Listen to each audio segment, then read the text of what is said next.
안녕하세요. 딸 하나를 키우고 있는 30대 여성입니다. 제가 이렇게 사연을 쓰게 된 건 자기 유리할 대로 생각하고 멋대로 통보하는 시댁 식구들한테 환멸을 느껴서예요. 솔직히 집안 망신 같고 어디 가서 얘기하면 제 얼굴에 침 뱉기 같아서 말도 못하겠지만 저도 어디다 하소연할 곳은 있어야 할 거 아닌가요? 그래서 익명의 힘을 빌려 여기에 제 이야기를 하러 왔습니다. 남편과는 오랫동안 알고 지내던 사이예요. 남녀 사이가 아니라 친한 친구로서 말이지요. 그래서인지 서로에 대해서는 비교적 잘 아는 편이었어요. 그렇다고 어른들 말씀처럼 그 집에 숟가락젓가락이 몇 개고 뭐 그런 것까지 꿰고 있던 건 아니고요. 아무튼 남편하고 저는 둘 다 같은 고등학교를 졸업한 뒤 나란히 같은 대학에 입학했어요. 서울 중상위권 대학으로 어디 대학 다녔다고 말하기에 부끄럽지 않은 수준의 학교였지요. 다만 전공이 남편은 국어국문학, 저는 컴퓨터공학이에요. 몇몇 사람들은 농담이랍시고 남녀가 뒤바뀐 거 아니냐 그런 소리도 하는데 솔직히 황당해서 그냥 웃고 넘겨버려요. 그런데 저희가 학교에 입학했을 때부터 소위 문과가 인기가 떨어졌거든요. 그래서인지 취업시장에서 남편은 취업에서 몇 번의 고배를 마셔야 했습니다. 하지만 저는 꽤 이름난 IT 회사에 한 번에 붙더라고요. 각자 사회생활을 시작한 이후로도 저희 관계는 특별히 달라지지 않았습니다. 그러다 특별한 계기가 있던 것은 아닌데 알고 지낸 지 10년 차에 연인 사이로 발전하게 되었어요. 연인 사이가 되었다고 해서 솔직히 크게 달라진 건 없었지만 지나간 세월 덕분이라고 해야 할지 다른 연인들처럼 울고불고 다투고 그럴 일은 없었으니 마음은 편하대요. 그래서 무르르듯 연애하고 결혼까지 약속하게 되었습니다. 그런데 이제 와서 생각해보면 제가 너무 안일했던 것 같아요. 잘한다고 생각해서 더 알아볼 생각을 안 했거든요. 남편 가족들이 정말 어떤 사람들인지 또 어떻게 살아왔는지 제가 잘한다고 생각했던 건 껍데기에 불과했는데 말이지요. 저희가 어떻게 시작했는지 말하자면 일단 결혼식과 예단 예물은 남들이 하는 만큼 했어요. 처음에는 허례허식은 생략하자 어쩌자 그런 소리가 저희 둘 사이에서 나오기도 했었는데 시댁에서 결혼식이 애들 장난도 아니고 니들 마음대로 하냐고 화를 어찌나 내시던지. 그래서 적당한 웨딩홀에서 양가 부모님이 반반 부담해 주셔서 식을 올렸습니다. 예단 예물도 마찬가지로 남들 주고받는 정도로 나중에 말 나오지 않을 만큼만 했어요. 그리고 그 당시에 양가로부터 5천만 원씩 지원받고 저희가 모아둔 돈 보태서 작은 아파트도 하나 샀네요. 솔직히 결혼식 문제로 꾸지람을 들었던 것을 제외하면 크게 불만 가질 만한 일도 없었고 그저 앞으로 남편과 잘 사는 모습만 보여드리면 될 줄 알았어요. 그런데 생각지도 못한 곳에서 어머님과 갈등이 생길 줄은 몰랐습니다. 그건 바로 신우 때문이었어요. 남편에게는 아래로 6살 어린 신우가 있어요. 저희가 결혼하던 당시에 신우 나이도 26으로 적지 않았고요. 그런데 어째서 그렇게 철이 안 들던지 자기가 무슨 재벌집 딸도 아니고 돈 무서운 줄 모르고 써대더라고요. 그뿐만이 아니었습니다. 툭하면 사업을 하겠느니 어쩌느니 하면서 이거 배웠다 저거 배웠다 하는데 뭐 하나 제대로 끝낸 게 없었거든요. 네일 가게를 열겠다고 2달 배우더니 어깨가 아프다고 때려치고 마사지를 배우겠다더니 이번엔 손가락이 너무 아프다고 관두고 그러다 저희가 결혼 준비로 바쁘던 시기에는 쇼핑몰을 하겠다며 또 어머님한테 3천만 원인가 받아가더라고요. 그런데 그 3천으로 산 건 죄다 자기 옷하고 구두 가방 같은 거였어요. 그러니 뭐 혹시나가 역시나라고 그것도 반년도 못 가서 말아먹던걸요. 물론 어머님 아버님이 당신들 재산으로 귀한 딸 사회경험 시켜주는 셈치고 해주시겠다는데 거기다 대고 피 한 방울 안 섞인 남인 제가 무슨 말을 하겠어요. 그리고 제가 뭐 직접적으로 피해를 입은 것도 아니고요. 그래서 저는 속으로 다들 대단하시네 생각만 했지 입 밖으로 이러쿵저러쿵 말은 단 한마디도 하지 않았습니다. 심지어 남편이 제 앞에서 신우욕을 하던 순간에도 듣고만 있거나 아니면 오히려 심한 소리는 하지 말라고 말렸지. 저까지 당신 말이 맞다고 맞장구를 치거나 그러는 일은 절대 없었어요. 그런데 신우가 결혼을 한다는 이야기가 나오면서 저는 이게 남 이야기 듣듯이 속으로 흥 하고 지나칠 수 있는 일이 아니게 되더군요. 작년 초 딸애가 유치원에 입학하면서 금전적으로 빠듯해진 저희더러 어머님께서 무리한 부탁을 해오셨습니다. 신우 시집갈 때도 저희만큼은 해줘야 할 거 아니냐고 하시는 거예요. 처음에는 왜 저런 이야기를 우리한테 하시지 싶대요. 저희만큼 해주시던지 더 해주시던지 그거야 어머님이 알아서 하시면 되는 거잖아요. 그리고 솔직히 제가 이렇게 격한 반응을 보인 데는 다 이유가 있었어요. 제가 남편과 결혼하던 당시 결혼식 비용도 그렇고 특출나게 친정보다 시댁에서 더해준 것 같지도 않은데 어머님은 결혼식 때 당신이 이것도 해주고 저것도 해주지 않았냐면서 생색을 무척이나 내셨습니다. 하지만 괜히 옳고 그름을 따졌다가는 어머님에게 미움을 살 것 같기도 했고 당시만 해도 저는 갓 시집온 며느리였으니까요. 그래서 그런 이야기가 나올 때면 의뢰껏 어머님 말씀이 맞다. 제가 참 감사하게 생각한다 그런 식으로 맞장구를 쳐드렸지요. 그런데 그게 실수였어요. 어머님은 진심으로 하신 말씀이었기에 언젠가부터는 아예 저나 남편에게 대놓고 금전적으로 이런저런 요구를 해오기 시작하셨습니다. 자식 다 키워서 장가까지 보냈으니 할 일은 다 했다 하시면서 한 달에 용돈으로 50만 원씩 보내라고 하시질 않나? 이제부터 매년 지인분들하고 여행을 가기로 했으니 당신 여행 보낼 적금을 들라고 하시질 않나? 솔직히 말해서 오히려 다른 집 어머님들은 손주를 보게 되면 자식보다 더 이쁘다며 눈에 밟힌다고 그러던데 그래서 선물도 이것저것 해주고 그러시던데 저희 시부모님은 내복 한 벌 사주신 게 없어요. 그래도 100번 양보해서 거기까진 괜찮아요. 그런데 알아서 잘 살고 있는 저희 부부더러 맨날 애만 챙기냐 부모는 안중에도 없냐 어찌나 말도 안 되는 말씀만 골라서 하시던지 여기다 하나하나 다 적자면 3일 밤낮을 세워도 부족할 거예요. 정말이지 손주 질투하는 시어머니는 이 세상에 저희 어머님뿐일 겁니다. 아무튼 그런 상황에서 신우 결혼 이야기를 꺼내신 이유는 한마디로 저희 결혼은 당신이 시켜줬으니 신우 결혼은 저희더러 시켜주라는 거였지요. 황당해서 제가 어머님더러 어째서 저희가 그래야 하냐고 물었어요. 신우도 어머님 자식이니 어머님이 해주셔야 하는 거 아니냐고요. 그러자 어머님께선 옛날엔 집에 아버지가 없으면 맏아들이 아버지 역할도 하고 그랬다면서 더 이상 아버님이 경제적 능력이 없으니 저희 남편이 이어서 해야 하는 건 당연한 거 아니냐대요. 황당해서 저도 모르게 아버님이 돌아가신 것도 아니고 그렇게는 못한다 했습니다. 이제껏 신우 사업한다고 나댈 때마다 묻지도 따지지도 않고 돈 다 대주시더니 이제 와서 결혼은 저희더러 시키라는 게 말이나 되느냐고요. 솔직히 제가 시부모님 재산 탐낸다 소리 들을까봐 정말 어디에다 한 번도 말해본 적 없지만 어머님 아버님이 다 쓰시고 돌아가시지 않는 한 남기시는 재산의 반은 저희 남편 몫이라고 생각해요. 그런데 어머님 아버님은 단 한 번도 저희 남편하고 상의하지 않으시고 죄다 신우에게 퍼주셨던 겁니다. 그리고 그럴 때마다 저는 그래 어머님 아버님이 살아계시는 한 두 분이 당신들 재산을 어떻게 쓰시던 그건 내 알 바가 아니다 되뇌었어요.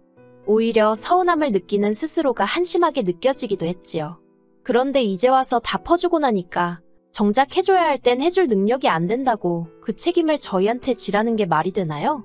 저는 도저히 그 말씀을 따를 수가 없었습니다. 결국 어머님과 저는 그날 앞으로 서로 보고 사내만의 소리가 나올 정도로 크게 다투게 되었습니다. 그런 와중에도 아버님은 먼 산만 보고 계셨고 남편은 남편대로 어머님께 우리한테 왜 그러냐고 투덜거릴 뿐이었기에 이렇다 할 결론이 나지 않고 있었지요. 그런데 그 시기에 신우가 충격적인 소식을 전해왔어요.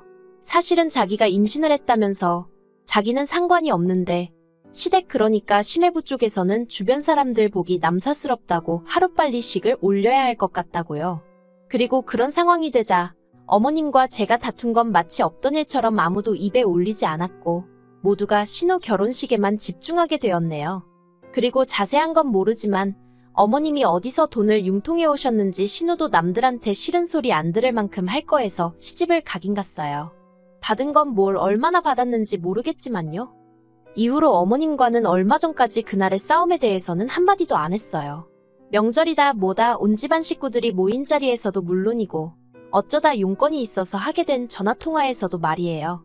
그런데 지난달 아버님 생신 때문에 모인 자리에서 생각지도 못한 소리를 듣게 되었습니다. 신우는 당시 독박 육아로 7개월 된 아들을 돌보고 있었어요. 그런데 이제 애가 발달이 늦어서 뒤집은 지도 한 달 정도밖에 안 되었고 앉아있는 것도 잘 못해서 신우가 잠시도 눈을 뗄 수가 없었던 모양이에요. 그러니 자기 개인적인 시간은 고사하고 화장실 가는 것도 제때 못 간다면서요. 그리고 그런 이야기를 하는 신우는 정말로 얼굴도 푸석푸석하니 상태가 좋아 보이지 않았습니다. 그래서 제가 많이 힘드냐니까 신우 말이 혼자서 하루 종일 애랑 실랑이만 하려니 너무 우울하고 지친다는 거예요. 그런 신우에게 제가 요새는 7개월짜리 애들도 어린이집에 가기도 하고 아니면 하루에 한 4시간 정도만 시터를 써보면 어떻냐고 그렇게만 해도 지금보단 확실히 나을 거라고 했습니다. 저는 친정어머니의 도움을 많이 받았지만 제 주변 친구들 몇몇은 그렇게 그 시기를 넘겼거든요. 그랬더니 신우가 돈이 한두 푼 들어야 말이지요 하고 한숨을 푹 내쉬는 거예요. 그리고 그제서야 저도 아차 싶었지요. 제가 남의 남편에 대해서 이러쿵저러쿵 말하기 그렇지만 신우 남편은 경제적 능력이 없는 사람이었습니다. 끈기가 없어서 한 직장에 오래 다니질 못했거든요.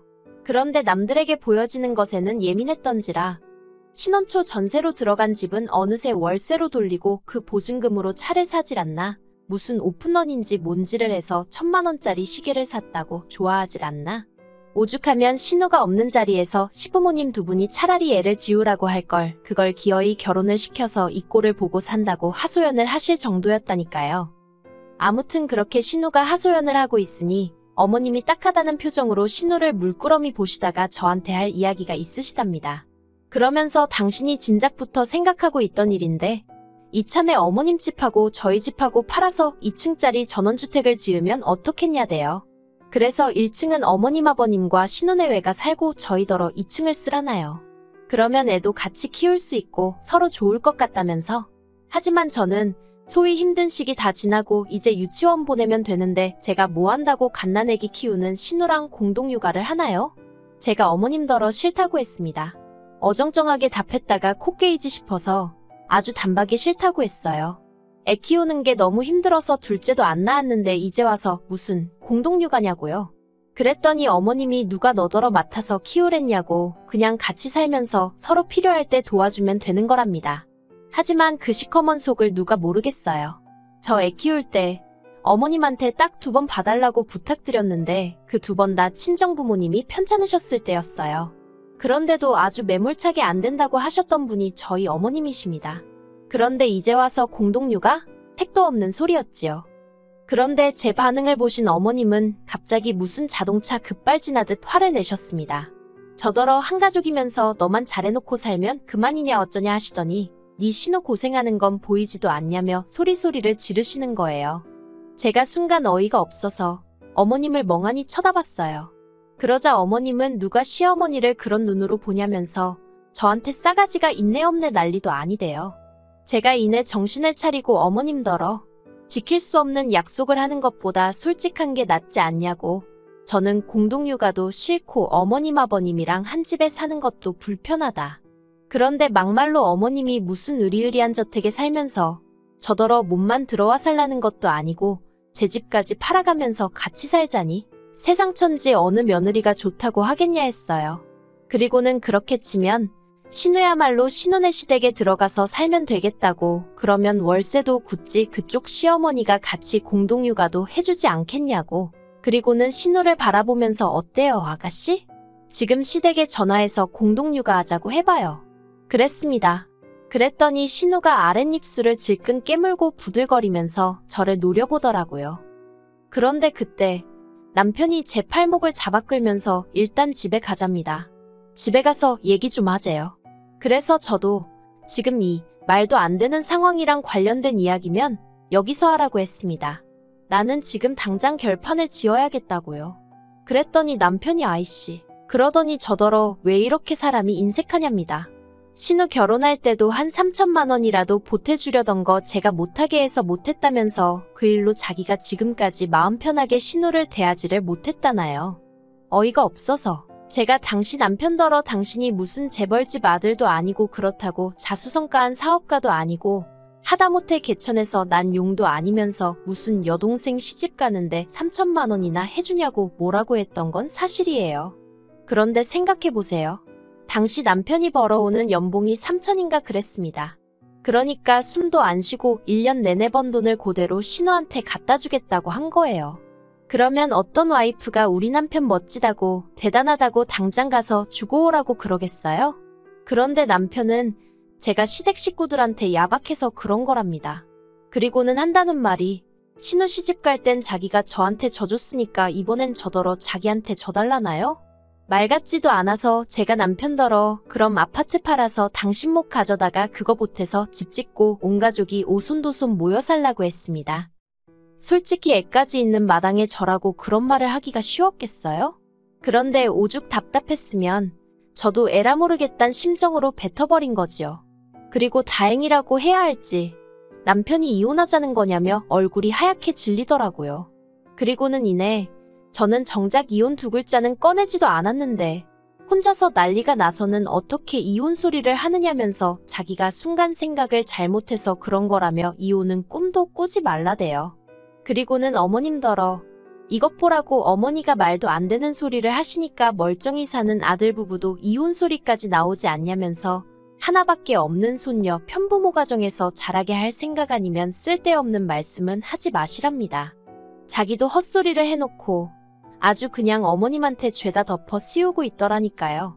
어이가 없고 웃기지도 않는 상황이었지만 저는 저대로 나서지 않고 가만히 있었습니다. 그리고 결국 집을 팔고 전원주택 어쩌고 소리는 쏙 들어갔어요. 어머님도 남편이 그렇게 대들고 난 이후로는 말 한마디 한마디 조심해서 하시는 눈치고요. 그런데 정작 신호 혼자 그 공동육아 단어에 꽂혀가지고는 어머님한테 걸핏하면 같이 살자고 조르기 시작한 모양입니다. 어머님한테 며느리가 이렇게 말해도 될지 모르겠는데 본인 발등 본인이 찍으신 거지요 뭐. 아무튼 저나 남편은 그 일에선 빠지게 돼서 다행인 것 같습니다.